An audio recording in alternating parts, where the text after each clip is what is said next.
السلام عليكم ورحمة الله وبركاته. ودرس إنجليش كا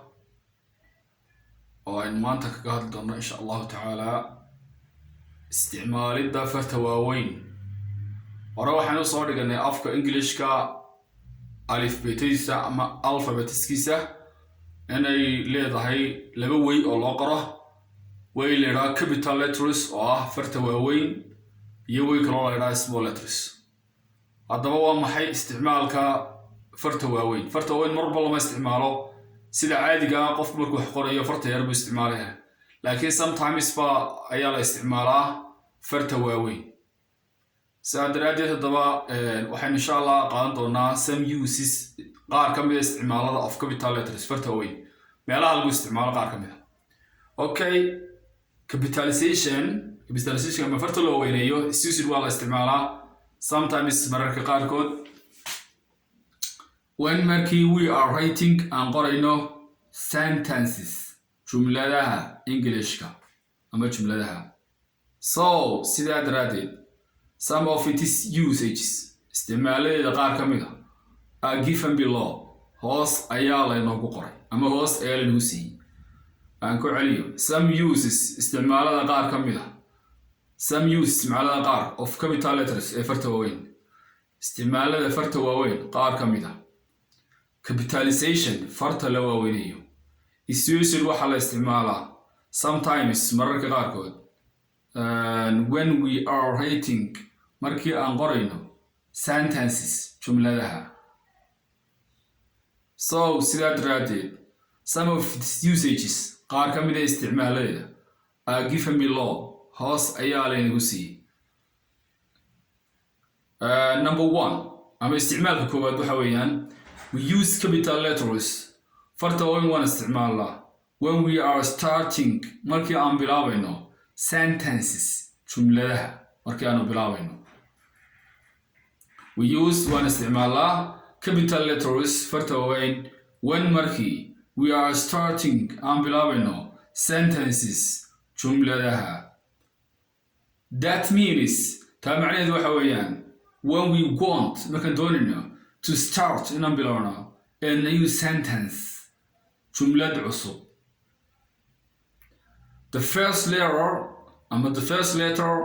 warqadda waxaan u jeedaa in xarafka u horeeya should be capital waa inuu noqdo far weyn okay example-kana waxa inoo ah farta inoo qoran caaw halkaa waxaynu arkaynaa capitalization ay ku qoran tahay sida waaweynta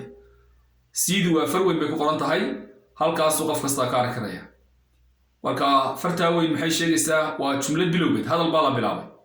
okay oo jumlada ah capitalization-ka waxaan isticmaalnaa markii aynu bilaabayno yani waxa weeye jumlado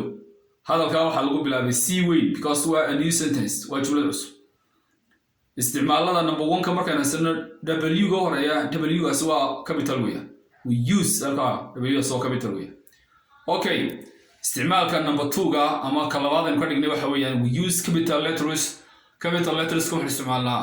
when we are writing markaan qorayno titles and ciwaan markaan qorayno waxaad isticmaali kartaa far waaweyn oo gebigeed baad ugu waaweynayso for example waad ugu waaweyn kartaa ciwaanka darsiga marka aad qorayso ama waxa cunwaan aan idhaahdo iyo English waxa lagu leeyahay title waa marka aad يعني 10 ciwaankiisu sheegay 10 kaas waxa isku ku saabsan yahay waxaad ka dhigi kartaa far weyn baad ku bilaabi kartaa waayahay number 3 ga u dambeeya waxaynu haysanaa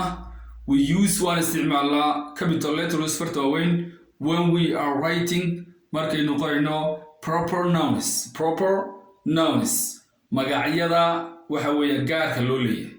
sida magac magaalo for example Hargeysa is the capital city of Somaliland oo kale Hargeysa waxaad ku qoraysaa far weyn h ta horeysa kuma qori kartid far yar for example magacaaga wasbaxan baa lagu qor Saciid Cabdullaahi Jaamac baa lagu dhaaf salahan waa inaad istaweyniso Saciid Cabdullaahi waa inaad ayn caada weyniso ama caada weyniso Jaamac soo kale waa inaad weyniso jada weyniso haddaad doonayso inaad Somaliland qorto waa inaad istaweyniso magac kasta oo cid gaar leedahay ama qof gaara ama dal gaara ama magaalo gaara ama group gaara magac kastoo cid gaari qaadato waxaa lagu qorayaa far weyn laguma qori karo far yar. Okay, haddaba farta waaweyn ma la iska isticmaali karaa mararka qaarkood jumlada dhexdeeda? waa qalad in lagu isticmaalo meel aan far weyn istaahil ku ahayn ama loogu talagelin inaad iska dhigato far weyn. ardaydana way ka dhacdaa, waanu aragnay arday iska qoratay far weyn meel dhexe ku qortay t weyn buu iska qoraya isagoo halkaa maraya. For example, below buu doonaya inuu qoro bilowdaas buu doonaya inuu qoro b weyn buu iskaga qoraya, waa qalad weeyaan. matalan wuxuu doonayaa inuu qoro given taala ku taala, given taasuu doonaya qoro g weyn buu ku qoraya, marka g-da weyn waa qalad weeyaan. lama ogola meel jumladaha dhexdooda oo aan ahayn meeshii loogu talagalay farta weyn inuu qofku far weyn iskaga qoro. taasina waa ceeb aqoontiisa haysata hadduu sidaa yeelo. arrinkaana lagu baraarugsanaado. hal mar aan soo dulmaro macnaha capitalization farta oo la waaweyniyey suusin waxaa la isticmaalaa sometimes mararka qaarkood when we are writing marka qorana sentences jumladaha. so saddered some of its uses qaar ka mid ah isticmaalada given below hoos ayaa lanagu siiyey. we use capital letters farta oo isticmaalnaa when we are starting markaan bilaabayno sentences jumladaha.